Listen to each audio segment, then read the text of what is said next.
Hey, today's practice is a 5-minute yoga to help open your hips. You can come towards your hands and knees, stepping your right foot forward between the hands, just checking that your left foot is pointing back, and then you can bring your hands up towards your hips, coming into this low lunge Anjaneyasana. And we're just going to pause here a few breaths.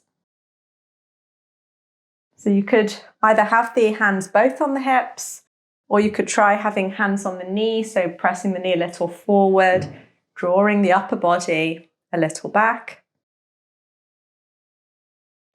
Really allowing the front of your left hip, so that hip flexor area, to lengthen and open, and lifting a little up out through the spine. I'm going to stay here a few more breaths. This time hands could come towards your hips if they were on the knee. And then we're sinking this time the hips a little bit more forward. Now if this feels uncomfortable, that sinking of the hips can be quite subtle. So we're kind of leaning a little bit more towards our right foot. Staying here one more breath. Exhaling, hands come down, coming back through your hands and knees and changing sides. So left foot steps this time forward, right foot is nice and flat. Hands come to the hips for the opposite side. So to begin with, we're keeping our weight a little bit more back. Hands can be on the hips or on the left thigh, just in front of the knee.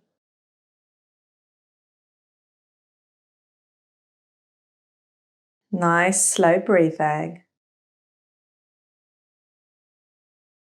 And then for the next few breaths, you could bring the hands to the hips and play a little bit with sinking forward. Now, you can always adjust your left foot to come a little closer or further away.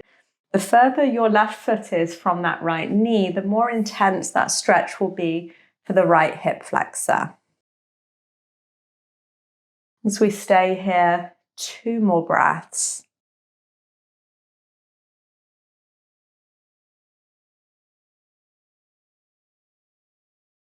Slowly then exhale, dropping the hands down, coming through the hands and knees and coming to sit down on your mat. So we're going to come to Baddha Konasana. Feet are going to be together, knees wide apart. Now, hands can be behind the hips. Seeing if you can bring heels relatively close to your hips.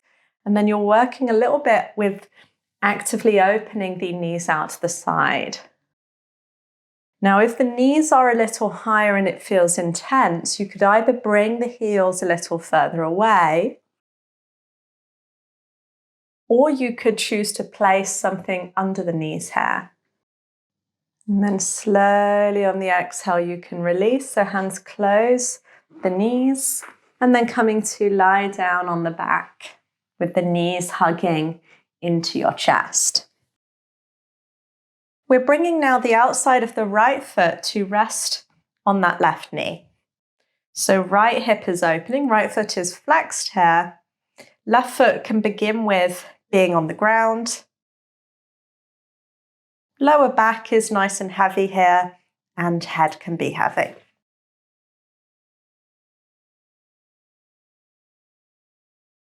So we're going to start to hug now the left leg a little in. So you can hold either the belly of that left thigh, or you could hold the left shin. So left thigh hugs in, right knee presses away.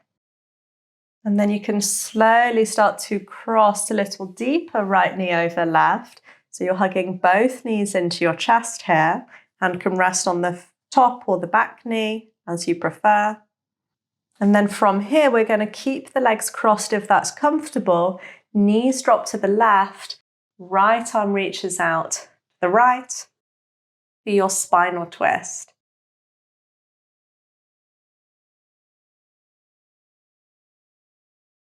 And then slowly roll onto your back, uncrossing the legs And changing sides. So right foot is heavy, left outer foot comes to rest on the right thigh. From here we lift and draw that right leg a little in. So you can hold again behind the back of that right thigh, or you could hold the shin if you did on the opposite side. Staying here, one more breath. And then we cross the left knee right on top of the right leg, hugging both knees in to your chest. Again, left outer hip here, you should feel stretching. And then we cross the knees over to the right, so coming to our spinal twist. Left arm reaches to the left. Again, you can close the eyes.